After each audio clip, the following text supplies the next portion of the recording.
ಸಂಪತ್ತಿನ ಅಧಿದೇವತೆ ವರಾಹಿ ದೇವಿಯನ್ನು ಈ ಮಂತ್ರದಿಂದ ಪೂಜೆ ಮಾಡಿದರೆ ಸಾಕು, ನಿಮ್ಮ ಸಂಪತ್ತು ಅಭಿವೃದ್ಧಿ ಆಗುತ್ತದೆ. ಸಂಪತ್ತಿನ ಅಧಿದೇವತೆ ವರಾಹಿ ದೇವಿಯನ್ನು ಪೂಜೆ ಮಾಡುವ ವಿಧಾನಗಳನ್ನು ನೀವು ತಿಳಿದುಕೊಳ್ಳಬೇಕು.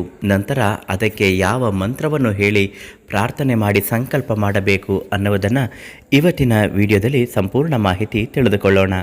ಅದಕ್ಕಿಂತ ಮೊದಲು ನಿಮ್ಮ ಜೀವನದ ಯಾವುದೇ ಕಷ್ಟ, ದುಃಖ, ಸಮಸ್ಯೆಗಳಿದ್ದರೂ, ಹೇಳಿಕೊಳ್ಳಲಾಗದ ತೊಂದರೆಗಳಿದ್ದರೂ ಶಾಶ್ವತ ಪರಿಹಾರಕ್ಕಾಗಿ ಕೊಳ್ಳೇಗಾಲದ ಪ್ರಖ್ಯಾತ ಜ್ಯೋತಿಷರು ಮೋಡಿ ಮನೆತನದವರು ಮಣಿಕಂಠ ಗುರುಗಳಿಗೆ ಒಂದು ಕರೆ ಮಾಡಿ ನಿಮ್ಮ ಸಮಸ್ಯೆಗೆ ಇವತ್ತೇ ಶಾಶ್ವತ ಪರಿಹಾರವನ್ನು ಕೊಡುತ್ತಾರೆ. ವರಾಹಿ ಅಮ್ಮನ ಪೂಜೆ ಮಾಡುವ ವಿಧಾನವನ್ನು ನೋಡೋದಾದರೆ, ಮರಳಿನಿಂದ ಮಾಡಿದ ಆಗಲ್ ಮಿಲುಕು ಎಂಬ ದೀಪವನ್ನು ತೆಗೆದುಕೊಳ್ಳಬೇಕು. ಚೌಕಾಕಾರದ ಸಣ್ಣ ಕಡು ನೀಲಿ ಬಟ್ಟೆಯನ್ನು ತೆಗೆದುಕೊಂಡು ಅದರಲ್ಲಿ ಸ್ವಲ್ಪ ಬಿಳಿ ಸಾಸಿವೆಯನ್ನು ಹಾಕಿ ಗಂಟು ಹಾಕಿ, ನಂತರ ನೀವು ಸಾಸಿವೆ ಗಂಟು ಬಟ್ಟೆಯನ್ನು ದೀಪಕ್ಕೆ ಹಾಕಬೇಕು. ದೀಪವನ್ನು ಬೆಳಗಿಸಲು ಜಿಂಗಲ್ ಎಣ್ಣೆಯನ್ನು ಬಳಸಿ ಮತ್ತು ನೀವು ಅದನ್ನು ನಿಮ್ಮ ಮನೆಯಲ್ಲಿಯೇ ಮಾಡಬಹುದು.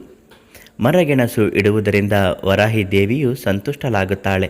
ಪೂಜೆ ಮಾಡುವಾಗ ಮರಗೆಣಸನ್ನು ಅವಳ ಮಾಲೀಕರ ಮೇಲೆ ಇರಿಸಬೇಕು.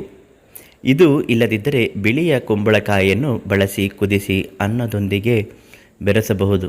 ಇದು ನೈವೇದ್ಯವಾಗಿ ಕೆಲಸ ಮಾಡುತ್ತದೆ. ವರಾಹಿ ದೇವಿಯನ್ನು ಮೆಚ್ಚಿಸಲು ಪ್ರತಿ ಶನಿವಾರ ಪೂಜೆ ಮಾಡಬೇಕು. ಬೆಳಿಗ್ಗೆ 6 ಗಂಟೆಯಿಂದ 7 ಗಂಟೆಯವರೆಗೆ ನಡೆಯುವ ಸಮಯದಲ್ಲಿ ಅನುಕೂಲವಾಗಿಲ್ಲದಿದ್ದರೆ ನೀವು ರಾತ್ರಿ 8ರಿಂದ 9ರವರೆಗೆ ಪೂಜೆಯನ್ನು ಮಾಡಿ ಮುಕ್ತಾಯಗೊಳಿಸಬಹುದು. ಆದ್ದರಿಂದ ಈ ಪೂಜೆಯನ್ನು ಶನಿವಾರದಂದು ಸತತ 8 ವಾರಗಳ ಕಾಲ ಮಾಡಬೇಕು. ನೀವು ಹತ್ತಿರದ ಯಾವುದೇ ದೇವಾಲಯದಲ್ಲಿಯೂ ಸಹ ಇದೇ ವಿಧಾನವನ್ನು ಬಳಸಿಕೊಂಡು ಈ ಪೂಜೆಯನ್ನು ಮಾಡಬೇಕು.